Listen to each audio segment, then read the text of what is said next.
The safest state कौन सा होगा?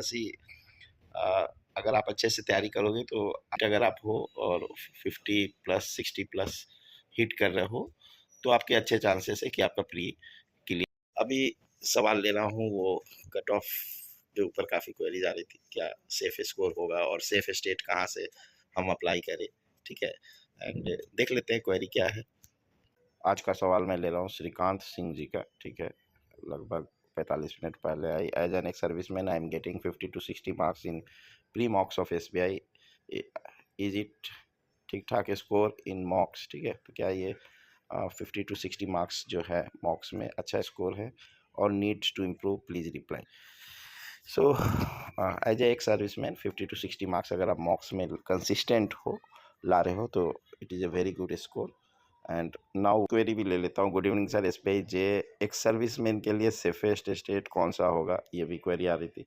कर्नाटका, गुजरात एंड महाराष्ट्र, ये इनको रिप्लाई दिया, ठीक है, SP यादव जी ने। सो आप पहले देखो इनको लैंग्वेज आता है कि नहीं, कन्नड़, गुजराती या मराठी लैंग्वेज आता है कि नहीं। अगर उनमें से कोई लैंग्वेज आता है तो आप बोल सकते हो कि it is one of the safest state इनके लिए होगा। अदरवाइज लैंग्वेज प्रोफिशेंसी टेस्ट में भी आउट हो सकते हैं, तो वो रिस्क फैक्टर है। क्वेरी यहाँ पे जनरली एक सर्विसमैन की क्वेरी ज़्यादा आती है क्योंकि मैं एक सर्विसमैन हूँ। So most of the states में एक सर्विसमैन का जो कट ऑफ देखा गया है वो 40s या 50s में रहता है। तो आपका स्कोर एट प्रेजेंट 50 to 60 के बीच है। तो कंसिस्टेंट अगर आप हो और 50 प्लस 60 प्लस हिट कर रहे हो तो आपके अच्छे चांसेस है कि आपका प्री क्लियर हो जाए। So now you should focused on mains exam. अगर आप 50 to 60 कंसिस्टेंट ला रहे हैं, बट इट डजेंट मीन कि आप मॉक टेस्ट देना छोड़ देना, ठीक है। आप प्री का एवरी वीक एक या दो मॉक टेस्ट दे, साथ में अब मेंस की भी प्रिपरेशन शुरू कर दे। That is my advice. जिनके अभी 40s 50s में आ रहे हैं वो थोड़ा सा और इंक्रीज करें। जनरल कैटेगरी के लिए मैं सजेस्ट करूंगा कि आप 70s कंसिस्टेंट अगर ला रहे हो 70s में तो आप मेंस की तैयारी शुरू कर दें। बाकी SC ST भी जो 60s में अगर कंसिस्टेंट मॉक्स में आपके आ रहे हैं 60s प्लस स्कोर, तो मोस्ट ऑफ द स्टेट से आपके कट ऑफ क्लियर हो जाएंगे, ठीक है। 50s एंड 60s में ही जनरली शेड्यूल ट्राइब का रहता है, शेड्यूल कास्ट का थोड़ा सा हाई होता है SC में। सो OBC कैटेगरी का थोड़ा सा किसी किसी स्टेट में ऐसा देखा गया कि जनरल कैटेगरी के बराबर ही होता है और किसी किसी स्टेट में थोड़ा कम होता है। तो अपना अपना स्टेट का प्रीवियस ईयर कट ऑफ देख लेना। प्रीवियस ईयर कट ऑफ जो है वो काफ़ी कम गया था प्री में, ठीक है। तो एक रेफरेंस आपको मिल जाएगा। वैकेंसीज बढ़ी है तो 10 टाइम्स एस्पिरेंट को मौका मिलेगा। तो around 1.5 lakhs 1.4 lakhs to 1.5 lakhs aspirants को प्री लिखने का मौका मिलेगा। तो प्री इज़ उतना बड़ा चैलेंज नहीं है, व्हाट आई फील। मेंस जो है वो मेन चैलेंज है। तो जो इस स्कोर पे है वो मेंस की तैयारी। मेंस में क्या मैंने बताया था लाइव सेशन में, आपको GA एवरीडे पढ़ना है, ठीक है। GA में अगर अच्छा स्कोर कर लिए तो SBI क्लर्क का एग्ज़ाम क्लियर करना बहुत आसान हो जाएगा। एंड फिर आपका जो फेवरेट एक सब्जेक्ट है वो देखें।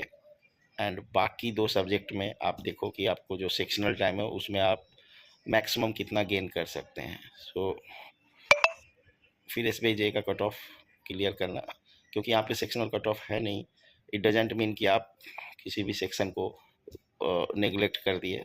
केवल 3 सब्जेक्ट से आप सोचो कि मेंस क्लियर कर लो, पॉसिबल है बट चीज़ें डिफ़िकल्ट होगी क्योंकि सेक्शनल कट ऑफ तो नहीं है बट सेक्शनल टाइमिंग ज़रूर है, ठीक है। तो अगर आप इंग्लिश बिल्कुल नहीं पढ़ रहे हो तो इंग्लिश का जो सेक्शनल टाइमिंग है वहाँ पे आप बैठे हुए और टाइम वेस्ट कर रहे हो, तो वो चीज़ नहीं होना चाहिए। तो सेक्शनल टाइमिंग को भी सही यूटिलाइज करें, हम अपना कैसे स्कोर बढ़ा सकते हैं वो देखें, ठीक है।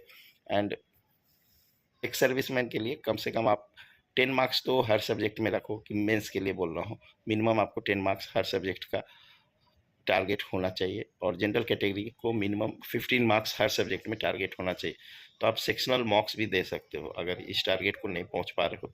और जो आपका बेस्ट सब्जेक्ट है उसमें आपको लीड लेना है ताकि आप अपने कंपटीटर से आगे रहो। सो बहुत अच्छा अपॉर्चुनिटी है। इतना वैकेंसी 14,000 इस बार आया है। PO में देखिए 600 वैकेंसीज हो गई हैं। तो SBI इज़ टोटली अनप्रिडिक्टेबल। आप नहीं जानते कि फिर नेक्स्ट ईयर घटेगी बढ़ेगी क्या होगी। तो आप जो भी अपॉर्चुनिटी आ रहा है उसको बेस्ट यूटिलाइज करें। और दी सेफेस्ट स्टेट कौन सा होगा? सी, अगर आप अच्छे से तैयारी करोगे तो आपका जो स्टेट है वही आपके लिए सेफेस्ट स्टेट होगा।